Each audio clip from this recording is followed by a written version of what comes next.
What is up, everyone? It's me, J-Rod, the filmmaker, former filmmaker, frequent fighting gamer from Philadelphia, and we are back for another year with our annual Black History Month video. This is our third one, and if you don't know about it, this is your first time seeing it.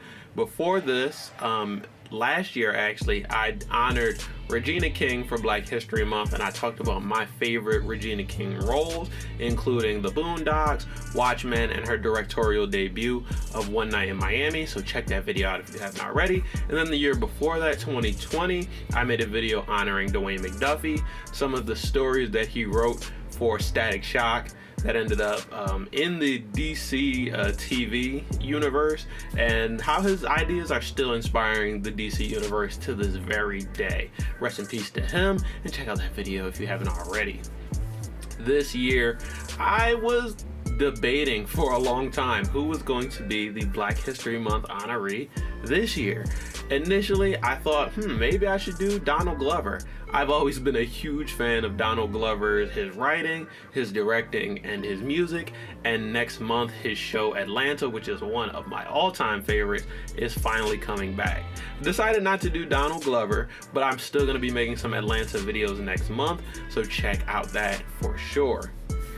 And then I thought, maybe I'll do Jamie Foxx. I was actually just recently rewatching the Jamie Foxx show. It's on HBO Max streaming, and to be honest, the show held up a lot better than I imagined. It's hilarious. The way Jamie Foxx just acted out and did whatever he wanted on that show made it a certified classic, as well as there's a bunch of moments where you can kind of predict his future roles. Like there's a cowboy episode where I'm like, wow, this probably definitely inspired Django Unchained. And there was, he always does his impersonations of Mike Tyson, and he's supposed to be portraying Mike Tyson in a movie coming up, as well as Ray Charles. He did his Ray Charles impersonation in the film and eventually played Ray Charles in the film. But I decided that the person that I was going to do is someone who, despite, I wasn't seeking this person's roles out, but everywhere I go, I could not escape this actor, this name. He was everywhere. And so that's why I'm going to be honoring Colman Domingo. If you don't know who that is, you will by the end of this, because I'm going to go over some of my favorite roles that he's been in, as well as go over his biography. But Colman Domingo is going to be this year's Black History Month honoree, just because some of my favorite movies of last year he was in, my favorite show I'm watching right now he's in, and through this video I found out he has been in so many things that I enjoy, so that's why we're going to honor him today. So without further ado, I'm going to get into the video, starting off with Colman Domingo's biography. So let's get into it. I got this biography straight from his website, so if anything is wrong about it, you gotta talk to his people. I'm sorry. And also, there was one last bullet point that I found on his Wikipedia that I'll throw here in the end. Without further ado, let's get into it. Ahem. A 2022 Film Independent Spirit Award nominee for Best Supporting Male, and a 2021 Gotham Award nominee for Outstanding Performance for his work in Zola. Hollywood Critics Association Award winner for Best Actor in a Limited Series / Anthology, and Imogen Award winner for Best Supporting Actor in a Drama for his work in Euphoria. And a Film Independent Spirit NAACP Screen Actors Guild and Critics' Choice Award nominee for his work in Ma Rainey's Black Bottom. Colman Domingo is a Tony, Oliver, Drama Desk, and Drama League Award nominated actor, director, writer, and producer. Almost missed one. But Coleman has recently received his honorary doctorate in Humane Letters from Ursinus College. He joined the faculty of USC's School of Dramatic Arts as a professor of acting, after having served as Juilliard School Creative Associate and a faculty member of the Yale School of Drama. And I'm not even halfway through. These awards and accreditations are insane. Coleman has starred in some of the most profound films in recent years, including Barry Jenkins' If Beale Street Could Talk, one of my favorites, Steven Spielberg's Lincoln, Lee Daniels' The Butler, Ava DuVernay's Selma, Nate Parker's Birth of a Nation, and he stars in this summer's films, including Nia DaCosta's Candyman, Janixa Bravo's Zola. He stars on AMC's Fear the Walking Dead for 7 seasons, and guest stars on HBO's Euphoria as Ali. He recurred on Steven Soderbergh's series The Nick. I actually have not checked the series out yet, but it's on HBO Max and I'm planning on watching it soon. As a writer, his plays and musicals include Dot, Wild with Happy, A Boy in His Soul, the Tony Award nominated Broadway musical Summer, the Donna Summer musical, and Geffen Playhouse's groundbreaking musical Lights Out, Nat King Cole. His plays have been produced by the Public Theater, Vineyard, La Jolla Playhouse, the Humana Festival of New American Plays, New York Stage and Film, ACT, the Tricycle Theatre in London, Brisbane Powerhouse in Australia, among others. He's a recipient of a Lucille Lortel, Obie, and Audelco, and GLAAD Award for his work. Hope I said all that right. And Coleman is currently writing a new musical for the Young Vic in London, Concord Music. His production company, Edith Productions, has a first look deal with AMC Studios, for which he's developing television, film, theater, and animation projects. He's currently shooting season 4 of his series Bottomless Brunch at Coleman's. We're going to talk more about that later, all across AMC platforms, and he is readying his scripted series West Philly Baby, for which he will write, direct, executive produce, write, direct, and executive produce for All Black / AMC Plus. Whew, that was a lot. A lot of accolades, a lot of things that he has been working on and is currently working on, and just a lot of new words and awards that I have never even heard of until now. But that, and finally, I said that there was one more bullet point I wanted to add on that's not in his website's bio, but apparently, according to Wikipedia, his alma mater is Temple University, and that is mine as well. So yeah, UT for Temple U, University, fight, cherry and the white, and all that. But without further ado, we're going to get into my favorite Colman Domingo roles and the roles that got me to make this video, inspired me to make it, starting off with Euphoria. You know, I had to start off with Euphoria. It's on right now. The second season is almost over and it is explosive so far. But if you know me, you know that I love watching Euphoria.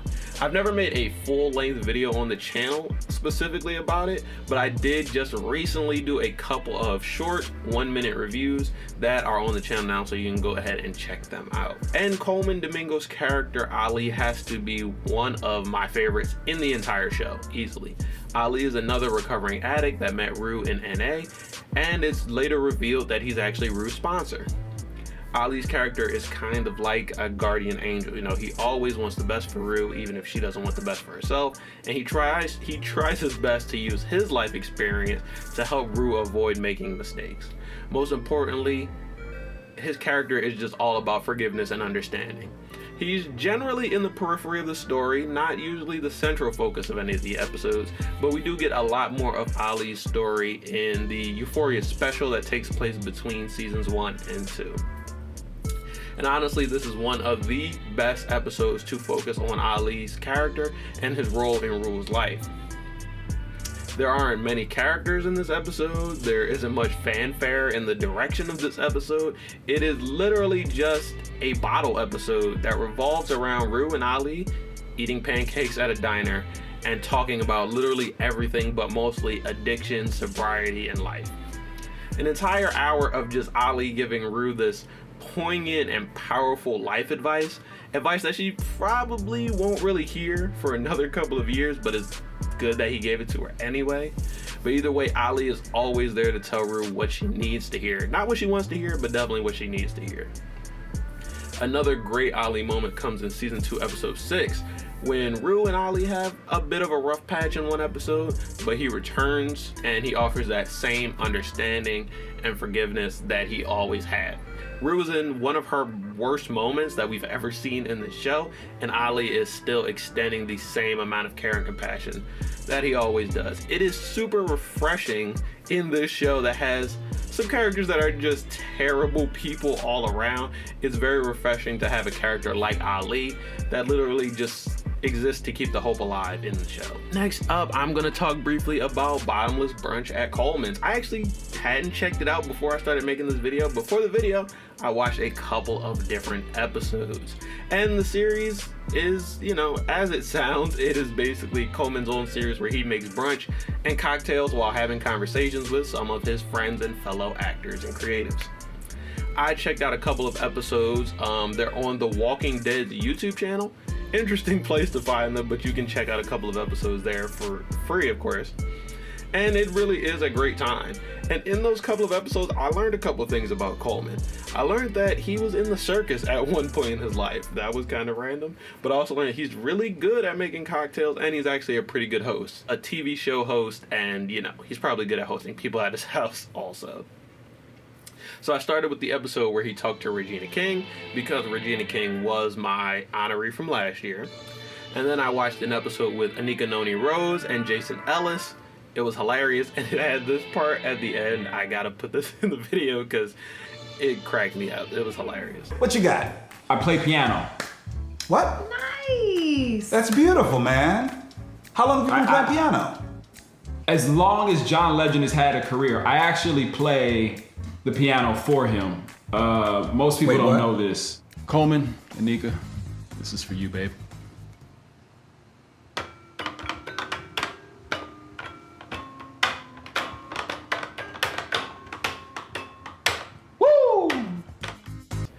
Then there was an episode with Common and Yahya Abdul-Mateen, and Yahya is Coleman's co-star in Candyman. And finally, I watched an episode that featured Taylor Page, who is Coleman's co-star in Zola. So next we're gonna talk about Zola, which I actually got to rewatch before making this video. Zola was my most anticipated film of 2021, hands down. And since I read that Twitter thread, I was just waiting to see this insane story on the big screen fully realized. So when A24 teamed up with Zola to bring this movie to theaters, I had to check it out. There was literally no choice.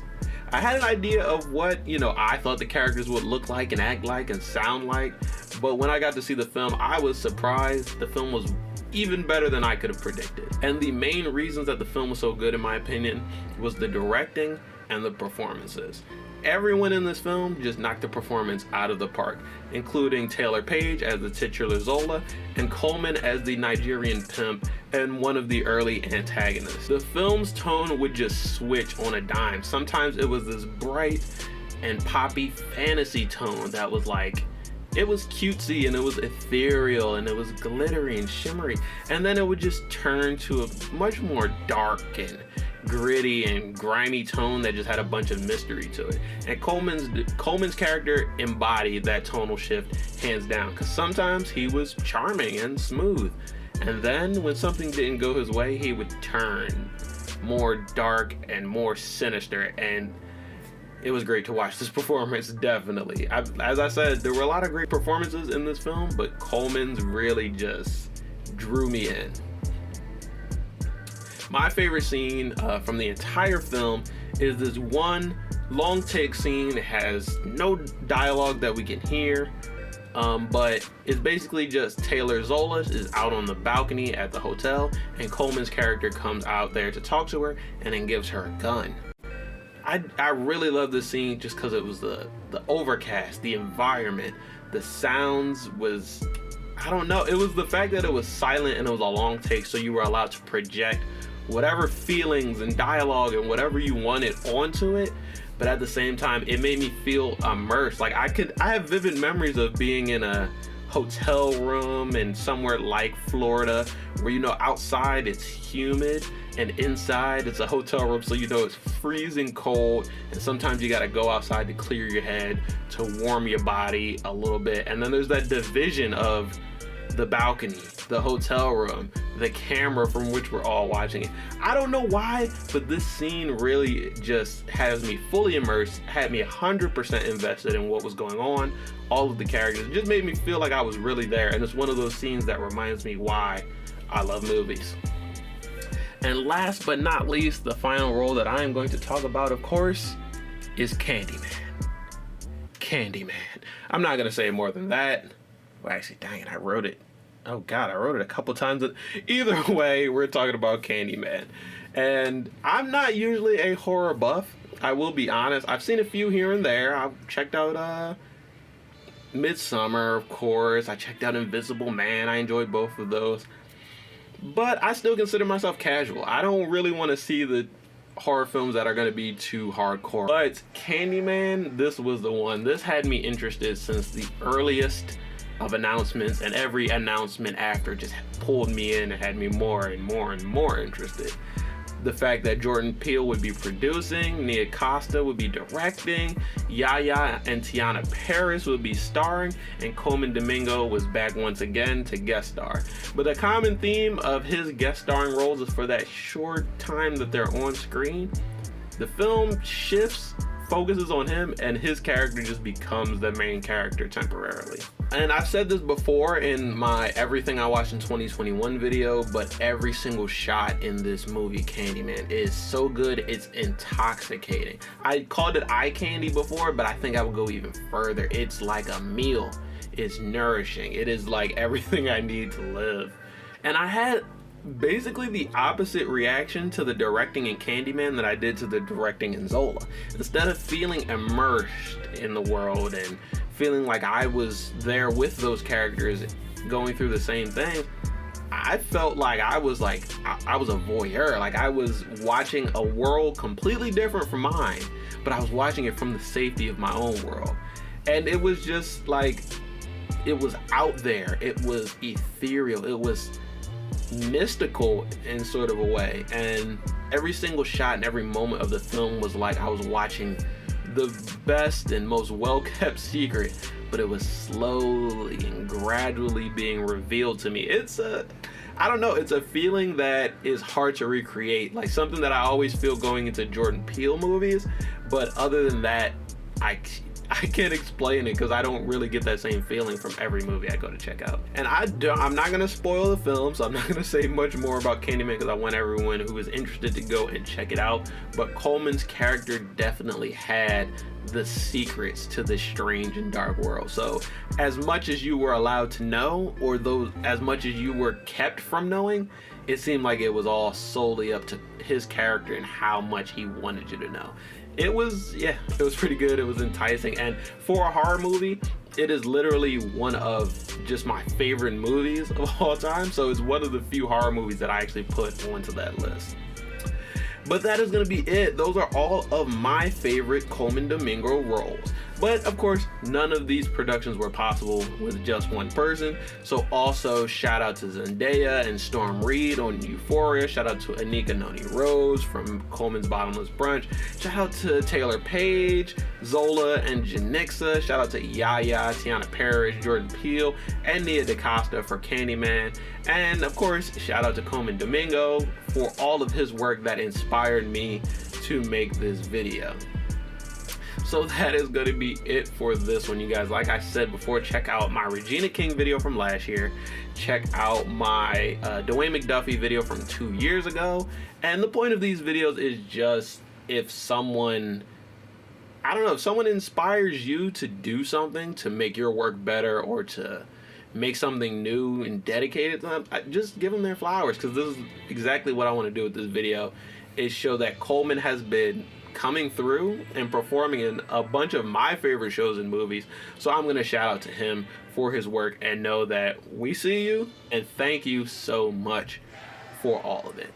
So that is going to be it for this one, guys. But before you go, can you do me a quick favor and hit me with the 3-hit combo? Hit the like button, hit the subscribe button, and hit the notification bell. That would be perfect. Happy Black History Month, everybody, and I will see you guys next week in another new video. Peace out. Oh, I missed the sumo. Come on, you're not hitting me with that. Unblockable. Ooh. What was that? I'm dead? I'm dead, bro.